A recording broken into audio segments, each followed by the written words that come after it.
Shalom. Selamat datang dalam program Yesus Sahabatku. Tuhan Yesus selalu menjadi sahabat terbaik bagi kita semua. Amin. Amin.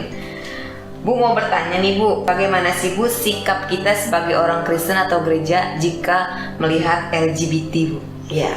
Nah di sini makin marak memang ya, Febe, Iya Bu.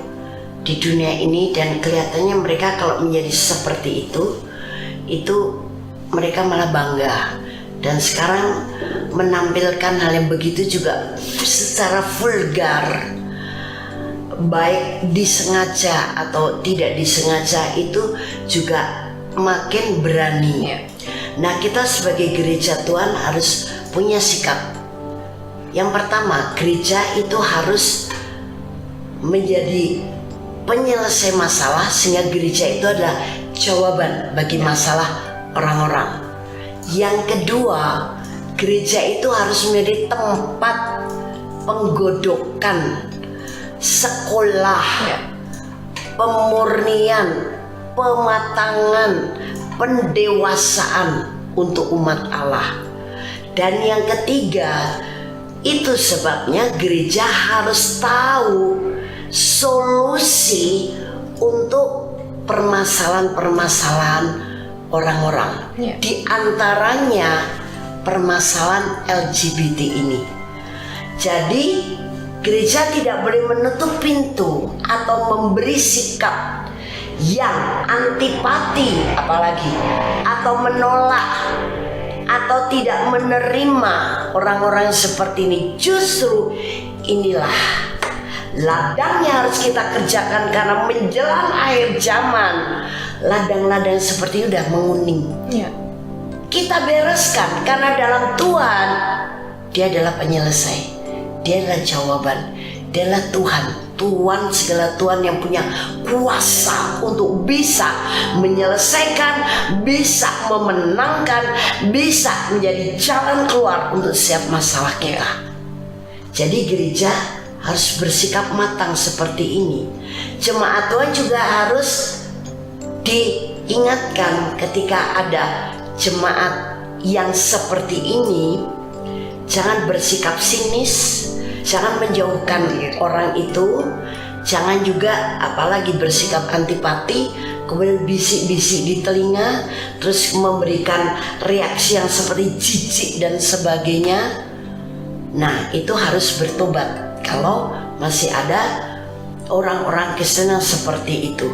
Nah itu sebabnya gereja harus mau dan bisa menang yang terbaik.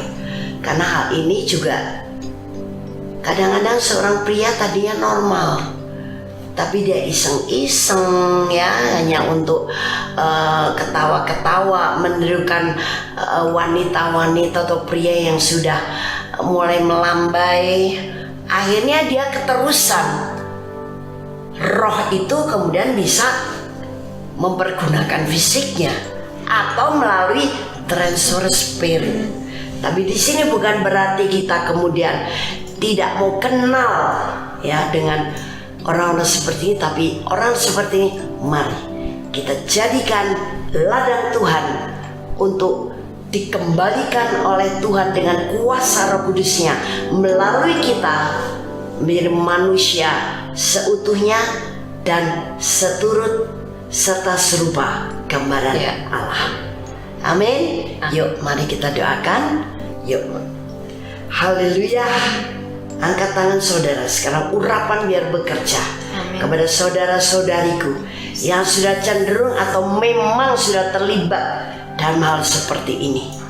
Urapan menyadarkan mereka, terima roh pertobatan. Amin. Urapan menyadarkan dan menobatkan mereka, sehingga mereka mau seutuhnya dan rendah hati dipulihkan, dibebaskan, dimerdekakan oleh Tuhan Yesus yang sangat mengasihi. Amin. Dalam nama Yesus, sehingga menjadi pria seutuhnya dan wanita seutuhnya, seturut dan serupa lagi dengan gambar Allah. Amin. Haleluya. Amin. Oke, puji Tuhan. Silahkan kirim masalah Anda melalui WhatsApp, ataupun kesaksian Anda yang sudah mendapatkan jawaban dari program Yesus Sahabatku ini ke nomor WhatsApp 08956323 58989. Ya, karena akan selalu kami doakan sampai Anda mengalami kemenangan. Jangan takut, jangan khawatir, nama, identitas, HP tidak akan kami buka, semuanya menjadi rahasia. Yang paling penting Anda mengalami pemulihan kemerdekaan dari Tuhan. Puji Tuhan, Tuhan Yesus memberkati.